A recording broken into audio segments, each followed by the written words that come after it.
Oh ini tuh yang disebut spiritual gitu.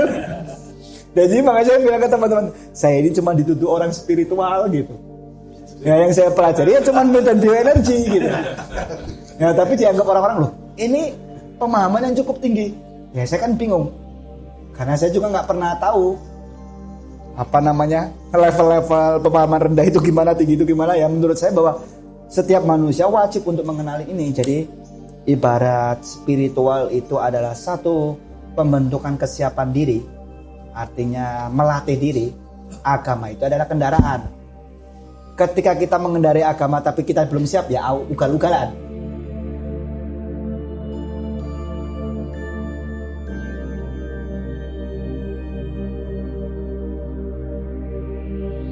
Assalamualaikum warahmatullahi wabarakatuh. Salam kenal teman-teman semua. Nama saya Azam. Saya tinggal di Kemiling. Asli saya dari Tuban, Jawa Timur. Satu daerah sama sorry. Pertanyaan saya jadi gini Mas Sorry. Saya tertarik dengan konsep puasa sebenarnya. Banyak literatur yang menerangkan bahwa orang dulu itu meningkatkan potensi dirinya itu dengan berpuasa, sehingga menjadi waskito atau banyak yang sakti malah.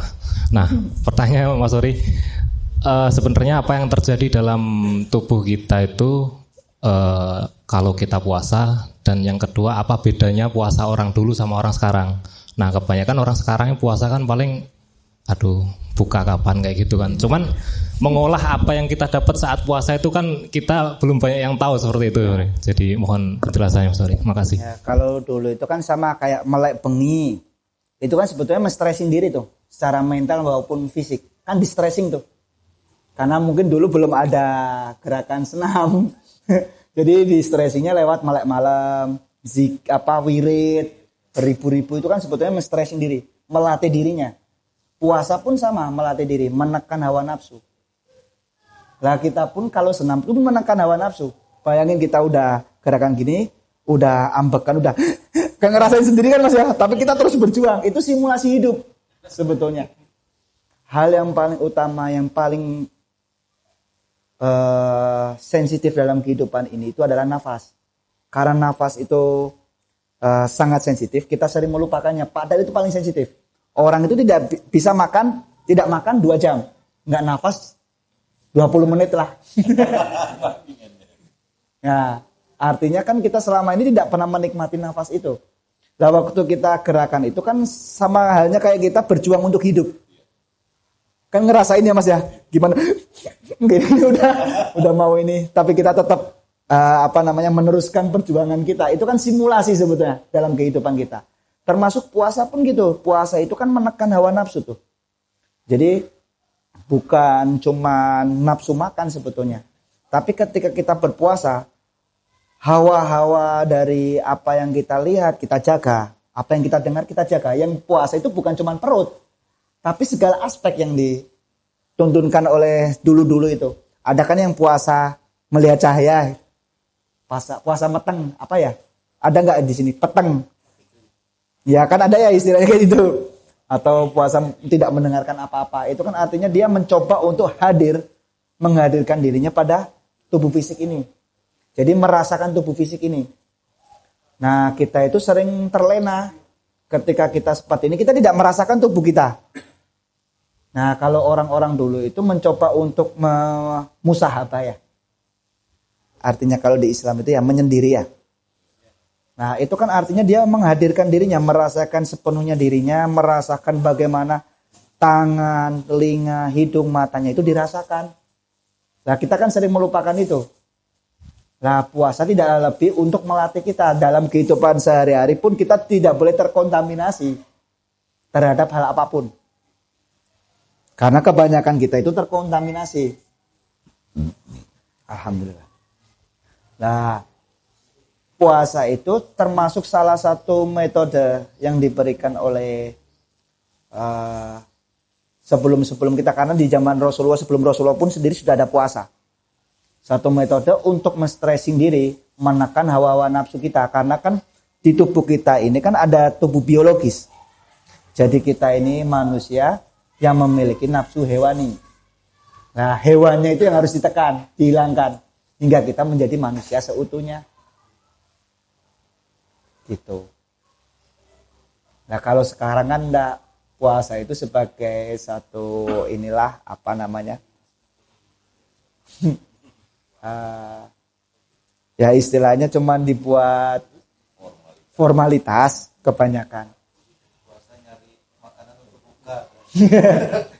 Ya namanya dinamika kan kita juga nggak tahu ya hati seseorang ya. Ya mudah-mudahan masih banyak teman-teman yang memang mendalamin puasa itu seperti apa maknanya. Kan itu kan jelas tuh dari 1 tahun kita cuma diminta untuk puasa 1 bulan. Nah itu kan artinya akumulasi hawa-hawa nafsu kita selama 11 bulan itu kan begitu kompleks. Dimurnikanlah waktu puasa hingga akhirnya kan ketika kita Idul Fitri seperti lahir kembali, seperti murni kembali. Nah siapa yang suka puasa? Nggak ada yang bilang suka puasa. Semuanya juga nggak ada yang suka sebetulnya. Kan seolah-olah aja ya Allah alhamdulillah Ramadan tiba gitu. Padahal itu puasa lagi gitu. Itu pernyataan munafik itu sebenarnya. Nah kan yang paling berkesan itu adalah ketika kita tidak suka tapi Allah menyuruh kita. Itu yang paling utama kita lakukan. Lah kalau itu kita suka, Allah suka, nggak perlu disuruh menikah misalnya, kan udah nggak usah disuruh, karena kita suka. Iya. Lah kalau hal yang kita tidak suka, tapi diperintah Allah kita tetap melakukan, lah itu apresiasi yang tinggi.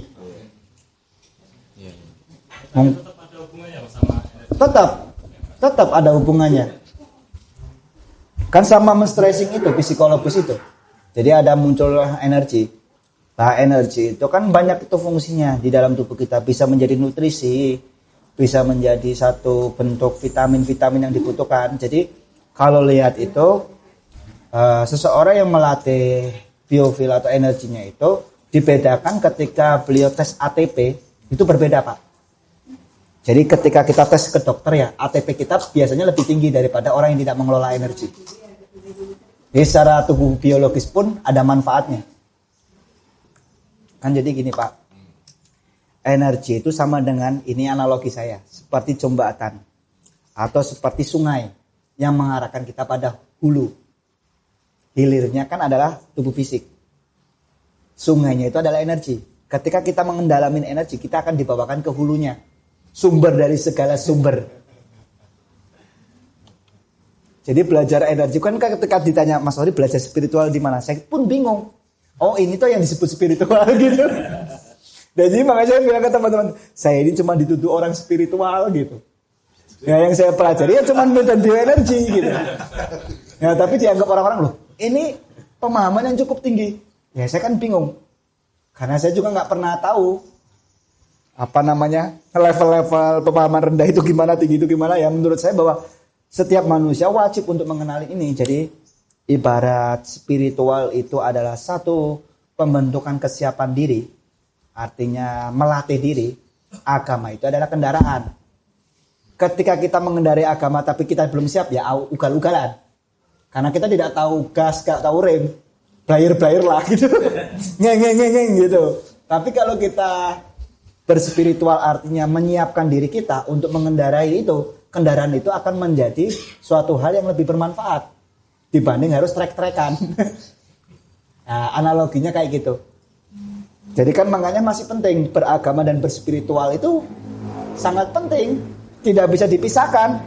Kan ada tuh orang beragama itu karena dia belum dewasa, kan gitu.